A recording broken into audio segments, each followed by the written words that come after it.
Oke, assalamualaikum warahmatullahi wabarakatuh. Kali ini kita melanjutkan ya dari video yang kemarin, yang thumbnailnya mata saya itu merah gitu ya. Sekarang sebenarnya kita mau ngelihat lagi gitu ya, carut marut dunia pendidikan. Yang selanjutnya adalah yang kita akan bahas adalah benalu di dunia pendidikan. Apa sih maksudnya benalu?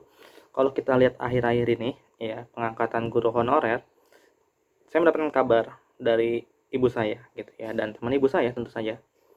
Ada yang jadi guru tapi bukan bidang pendidikan ya, dia dari administrasi pendidikan, sebelumnya honor di di SD guru negeri gitu ya.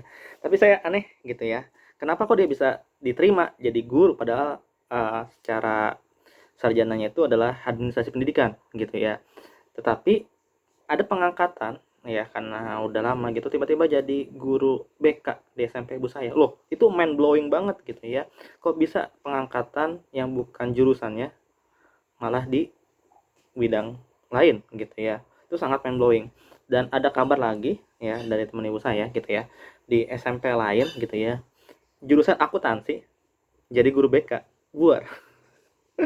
Itu sangat hal yang aneh ketika kita mau merestrukturisasi jenis-jenis pendidikan gitu ya, untuk guru terutama. Misalkan guru yang emang bukan linear ya tolonglah itu jangan dimasukkan ke guru gitu ya, apalagi bagi kalian. Ini biasanya kebanyakan yang di swasta dari awalnya ya, swasta dan negeri pun itu ada, ketika dia itu dekat sama pengurus sekolah atau kepala sekolah, terjadilah KKN yang mana yang bukan bidangnya ataupun yang bukan keahliannya tiba-tiba diangkat gitu ya. Nah, dan yang kedua adalah proses dari pengunduran SK, yang misalkan dia baru masuk tahun 2022, diundurlah SK-nya ke 2018. Bisa karena adanya faktor kedekatan gitu ya. Itu adalah carut marut dunia pendidikan dan juga benalu sebenarnya.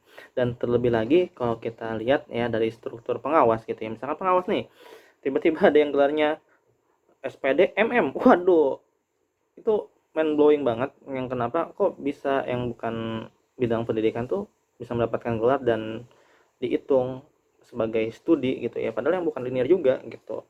Nah, itu adalah carut marutnya yang ketiga gitu ya dari segi pengawas.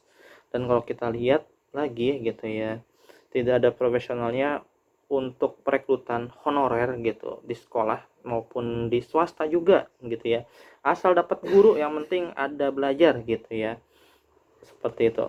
Mau gurunya apapun asal dia mau ngajarin matematika, fisika, ayo diambil aja gitu. Nah, padahal kalau kalian lihat lagi di guru SMP itu ada namanya IPA.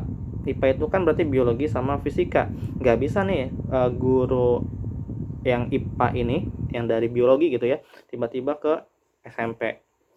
Nanti efeknya apa? Yang fisikanya itu keteteran gitu ya. Ini pengalaman saya gitu ya, yang diajar oleh saya jadinya fisikanya gitu ya. Tapi untungnya aja basic saya juga IPA, dan waktu SMA jadi tahu saya bagaimana cara pembelajarannya, pedagogiknya ke siswa gitu ya. Itu untungnya. Tapi kalau misalkan kita lihat lagi biologi masuk ke IPA terpadu itu sangat aneh gitu ya. Kalau mau ya udah di stop, apalagi kalau misalkan matematika murni atau statistik gitu yang bukan emang bidang pendidikan ya, dimana nanti segi pengajarannya gitu ya dari hal konkret, nah itu akan lebih parah lagi, tidak bisa membuat RPP ataupun yang lain. Jadi itu akan memperpanjang atau banyak sekali gitu ya kendala-kendalanya. Bahkan kalau ketika guru yang udah lama serius pun lagi serius gitu ya tiba-tiba minta ngajarin RPP, ya aneh gitu. Toh dia harus belajar sendiri gitu, untuk dia udah terjun ke bidang pendidikan ya itu resiko dia gitu. Itu sih yang seharusnya dikejar sama pendidikan. Dan kalau mau ya ya udah singkirin dulu yang bukan linear, itu dihapuskan gitu ya. Kita lihat lagi nih guru yang serius di bidang pendidikan, apakah dia mau kuliah atau enggak dalam waktu setahun. Kalau enggak mau kuliah lagi ya cut P3K-nya, toh dia kontrak ini gitu ya. Silakan perbaiki bidang pendidikan. Bagi bapak ibu yang telah melihat video saya gitu ya dengan carut marutnya dunia pendidikan, mungkin cukup sekian. Assalamualaikum warahmatullahi wabarakatuh.